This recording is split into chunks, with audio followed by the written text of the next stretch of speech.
തിരുവനന്തപുരം കോർപ്പറേഷനിലെ LDF തോൽവിക്ക് പിന്നാലെയുണ്ടായ വിമർശനങ്ങളിൽ പ്രതികരണവുമായി mayor Arya Rajendran. Not an inch back എന്ന് ആര്യ രാജേന്ദ്രന്റെ വാട്സ്ആപ്പ് സ്റ്റാറ്റസ്.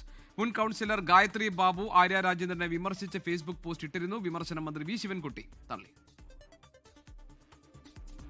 ഗായത്രി ബാബുവിന്റെ പ്രസ്താവന അത് വ്യക്തിപരമായിട്ടുള്ള അവരുടെ അഭിപ്രായ പ്രകടനം മാത്രമാണ്, അത് പാർട്ടിയുടെ അഭിപ്രായമല്ല.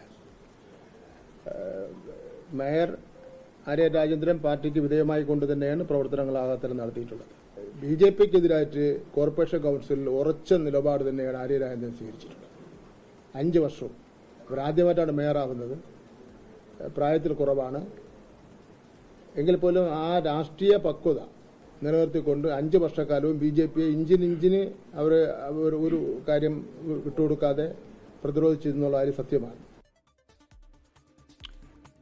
മനീഷ് മഹിപാൽ ഉണ്ട് തിരുവനന്തപുരത്ത് വിവരങ്ങളുമായി. Manish, not an inch back എന്നാണ് ആര്യ രാജേന്ദ്രന്റെ സ്റ്റാറ്റസ് കിടക്കുന്നത്. പക്ഷേ ഈ തെരഞ്ഞെടുപ്പ് നമുക്കറിയാം, തിരുവനന്തപുരം കോർപ്പറേഷനിൽ നടക്കുന്ന തെരഞ്ഞെടുപ്പിന്റെ വേളയിൽ BJPയുടെ പ്രധാനപ്പെട്ട പ്രചാരണ വിഷയം തന്നെ നിലവിലെ മേയറുടെ ദുർഭരണത്തിനെതിരെ വോട്ട് ചെയ്യണമെന്ന് ആവശ്യപ്പെട്ടായിരുന്നു. സ്വാഭാവികമായും ഏറ്റവും പ്രായം കുറഞ്ഞ മേയർ, രാജ്യത്തെ തന്നെ ഏറ്റവും പ്രായം കുറഞ്ഞ വനിതാ മേയർ എന്ന ഒരു റെക്കോർഡിൽ ഈ മേയറായ ആളാണ് ആര്യ രാജേന്ദ്രൻ. അവരുടെ ഭരണകാലത്തെ പോരായ്മകൾ ചൂണ്ടിക്കാണിച്ചുകൊണ്ടായിരുന്നു BJPയുടെ ഈ ഘട്ടത്തിലെ പ്രചാരണം മുഴുവൻ ഉണ്ടായത്. അതിനുശേഷം ആര്യ രാജേന്ദ്രൻ വിമർശിക്കപ്പെട്ടതിന്റെ പശ്ചാത്തലത്തിലാണോ ഇപ്പോൾ വി ശിവൻകുട്ടി ആര്യ രാജേന്ദ്രനെ പിന്തുണച്ച് പരസ്യമായി രംഗത്ത് വരാൻ ഇടയായ സാഹചര്യം? എങ്ങനെയാണ് തിരുവനന്തപുരം കോർപ്പറേഷന്റെ ഭരണം LDFന് നഷ്ടമായതിന് പൊതുവിൽ വിലയിരുത്തപ്പെടുന്നത്? എങ്ങനെയാണ് LDF അതിനെ പ്രതിരോധിക്കാൻ ശ്രമിക്കുന്നത്?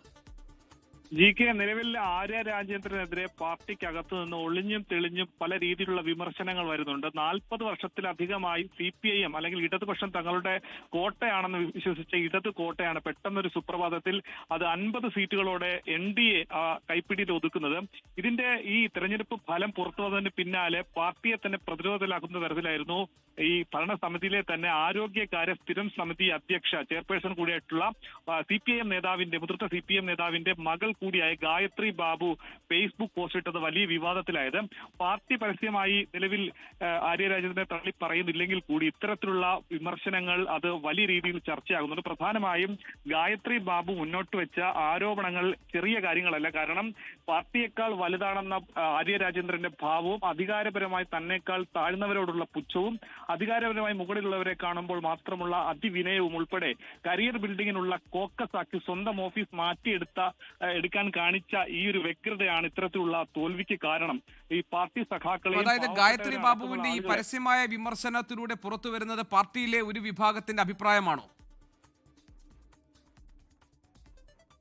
പാർട്ടിയിലെ ഏതെങ്കിലും ഒരു വിഭാഗത്തിന്റെ മാത്രം അഭിപ്രായം, ഏതെങ്കിലും തരത്തിൽ ഏതെങ്കിലും ഒരു വിഭാഗം ആര്യ രാജേന്ദ്രന് വേണ്ടി തിരുവനന്തപുരം CPIMനുള്ളിൽ പ്രവർത്തിക്കുന്നു എന്ന ഒരു വിലയിരുത്തൽ നിലവിൽ, അല്ലെങ്കിൽ അങ്ങനെ ഒരു മാനം അതിന് നൽകാൻ സാധിക്കില്ല. ഒരു പൊതുവികാരം നിലവിൽ ആര്യ രാജേന്ദ്രനെതിരെ ഉണ്ട് എന്നുള്ളതൊരു വാസ്തവമാണ്. കാരണം ആര്യ രാജേന്ദ്രനും ഗായത്രി ബാബുവുമായി ചില അസ്വാരസ്യങ്ങൾ ഉണ്ടായിരുന്നതിനപ്പുറത്തേക്ക് ആര്യയുടെ പെരുമാറ്റത്തിലും പാർട്ടി സഖാക്കളോടും ഒപ്പം തന്നെ പാർട്ടിയിലെ തന്നെ സഹപ്രവർത്തകരായ മറ്റ് കൗൺസിലർമാരോടുമുള്ള പെരുമാറ്റവും അത്തരത്തിലുള്ള കാര്യങ്ങളിലൊക്കെ തന്നെ വലിയ രീതിയിലുള്ള പ്രശ്നങ്ങൾ ഉണ്ടായിരുന്നു എന്ന് ഇതോടുകൂടി തന്നെ വ്യക്തമാകുന്നുണ്ട്.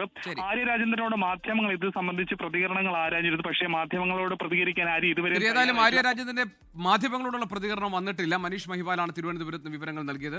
ലോകത്തെവിടെയായാലും ഏത് സമയത്തും 24 വാർത്തകളും ഓഗ്മെന്റഡ് റിയാലിറ്റി പാക്കേജുകളും എക്സ്പ്ലെയിനറുകളും വിശദമായി കാണാൻ ഞങ്ങളുടെ YouTube ചാനൽ നിങ്ങൾക്ക് സബ്സ്ക്രൈബ് ചെയ്യാം.